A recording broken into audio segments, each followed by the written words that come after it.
All right, I'm here with RIck Drescher, co-founder and technical lead of the Critical Facilities Group here at Savills, to discuss the importance of having a digital strategy in today's flexible working environment. And Rick, I'll admit, talking about IT infrastructure is certainly a bit out of my comfort zone, but thankfully you have the great ability to break down very complex technological concepts and terminology in ways that even my pea brain can somewhat understand.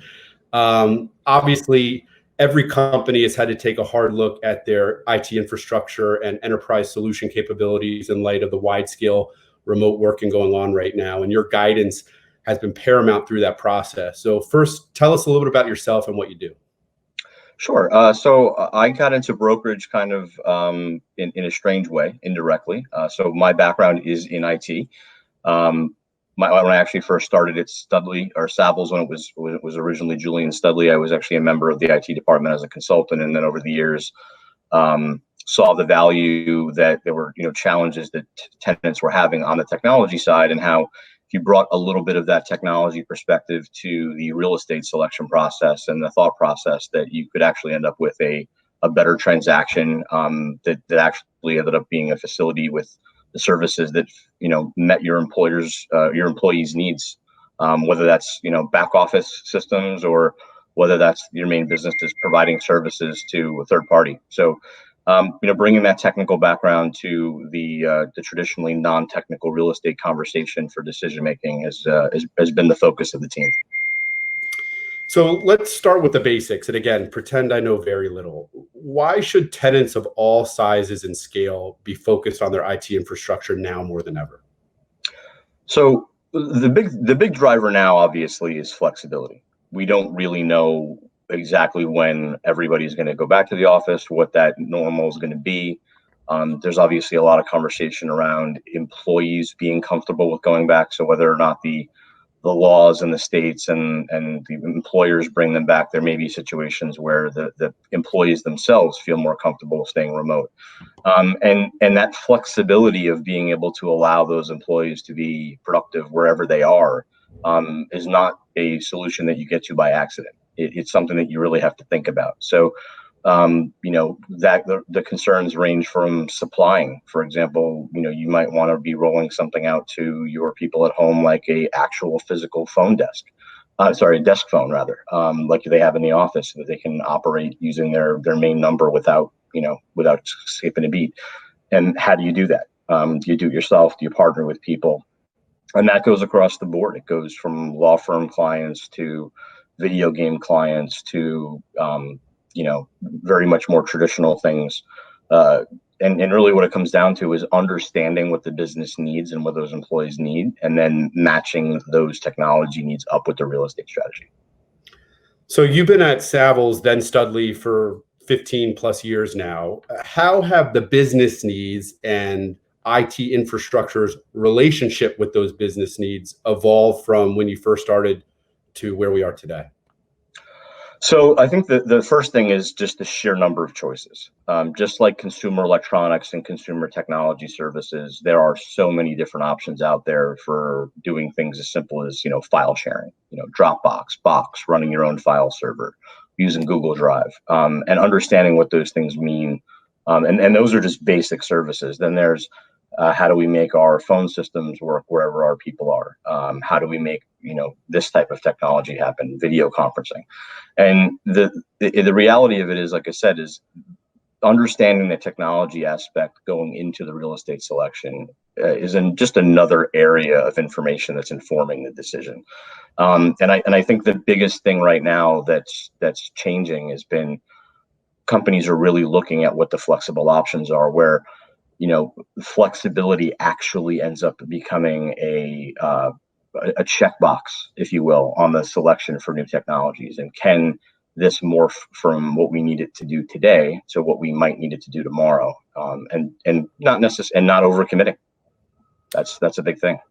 So you released a white paper recently on a 3-step approach to optimizing your digital footprint.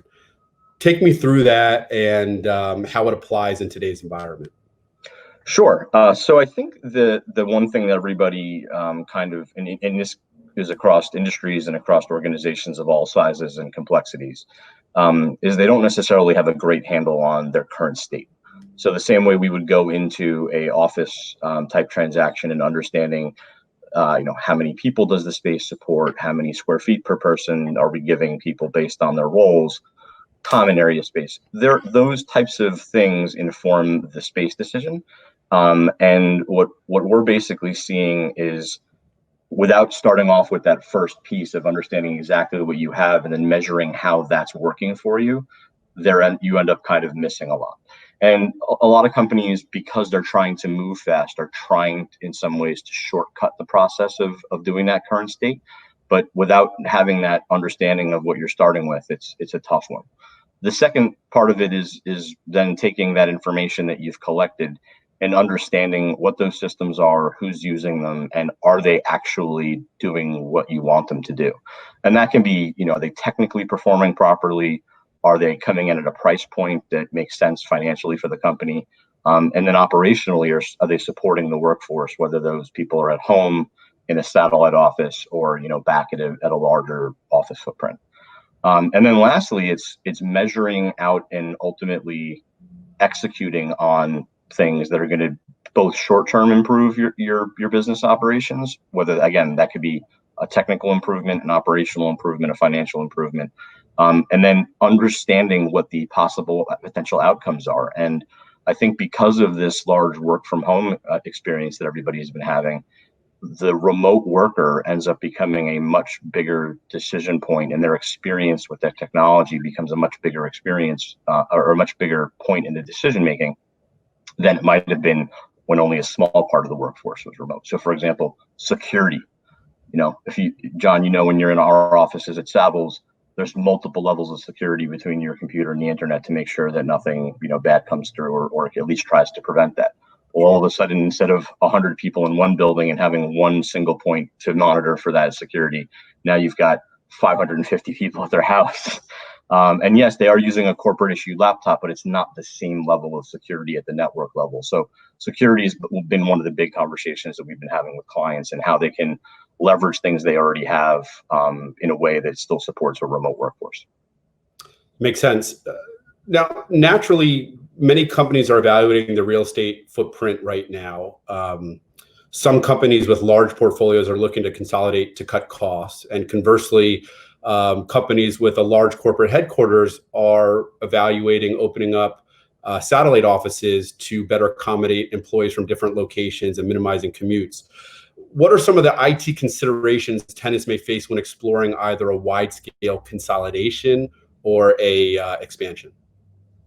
So the good thing is that IT has been in the middle of this conversation for years when it came to location strategy, especially when it was related to M&A. So if you take a look at how M&A activity was, company A would buy company B. Company A would make a decision what they're going to leave with company B. Are those offices going to stay there? Is their technology platform going to stay the same? Are we going to go back in 5 years and change it, and things like that? And I think the issues right now that people are facing are not necessarily any different than they've been previously. They're just being faced with it in a much more shorter time frame to make a decision. So your point is great about consolidating an office. There's going to be a lot of space considerations that go into that, and things like workplace strategy are going to figure into that. But I can see a big change to a lot of things moving to wireless that maybe even they weren't wireless right away. I can see a lot of things going to contactless. So a lot of our clients are saying, it's great that we're using badges instead of keys because it's cleaner, et cetera. But what if we also wanted to have like certain numbers of doors just open by themselves so that the people didn't have to touch them? What's the IT impact on the infrastructure of that? How does that tie into the security system of the building? So there's just a lot of things that go into it.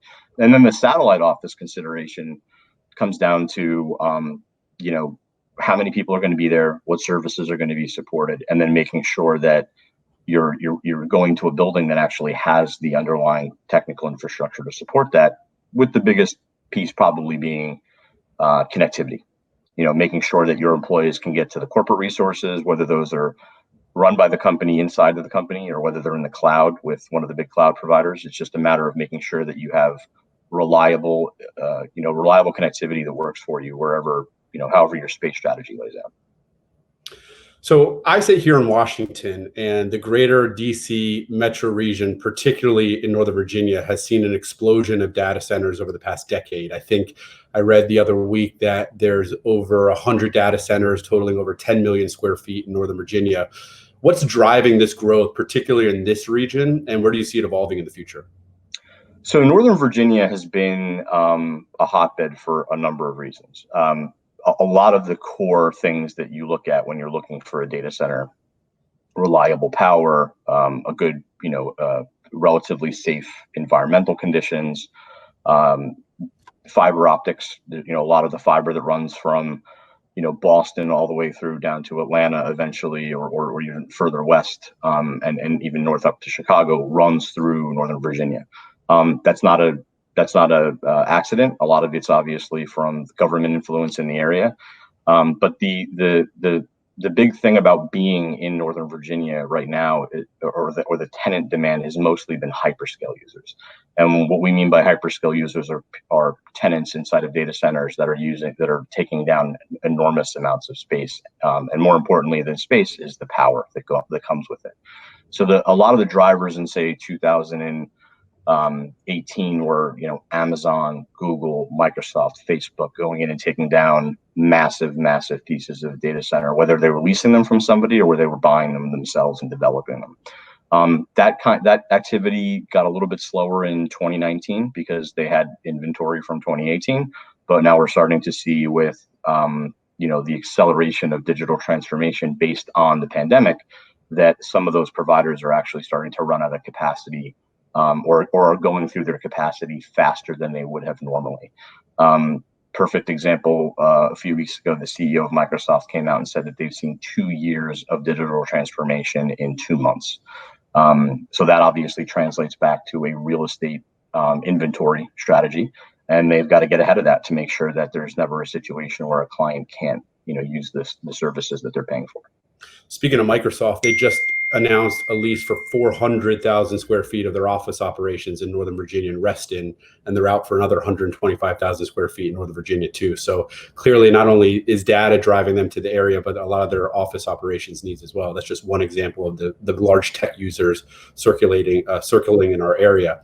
Yeah. Last question I'll leave you with is, and it's somewhat open-ended, but what are the opportunities right now for tenants that they should be looking at?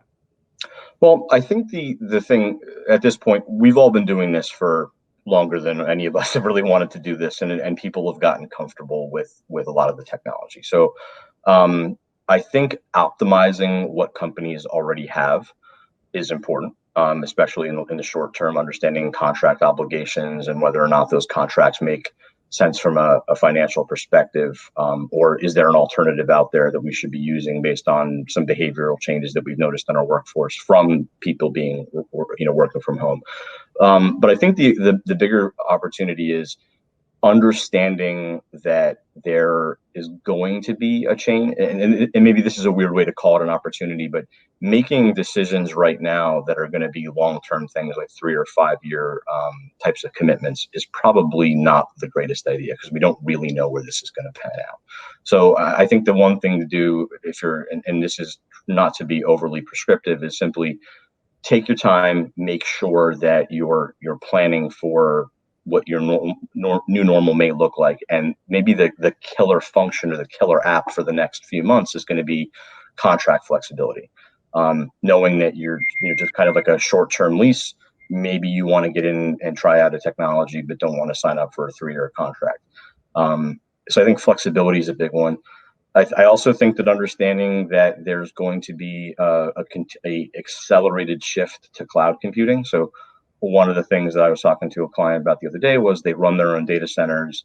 Those data centers are in places where there's lockdowns and they can't get their technicians reliably into the space to do work. So a lot of it's been, what's an easy way for us to get that critical infrastructure, those servers that are running our business, out of our office space or out of our own data center and into a co-location facility where the power and the cooling and the security and everything is taken care of for you by companies who that's their specialty. You know, they're a landlord that provides that service. So there's a lot of opportunity there. There's still some soft markets that are out there, especially for smaller requirements where there's oversupply. So clients may actually be able to get into a situation now where there may be some preferential terms for leasing. And then also the other types of things as well is a lot of technology companies are realizing that if they bundle their services with other technology companies, it becomes a more compelling offering for the client. So looking at those partnerships and how those partnerships make it easier on the company to buy and deploy this service, but just as importantly, making it easier for their employees to use the service is a big one. All right, Rick, all great insights. And I knew you'd be able to break it down in ways that even the likes of me can digest. So I really appreciate it. You're the best. Anybody out there that has questions or needs some consultancy regarding their IT infrastructure, Rick is your guy, and we'll provide his information below. So thank you as always. Be healthy, be safe, and talk soon. Yeah, thanks for the opportunity, John. I really appreciate it.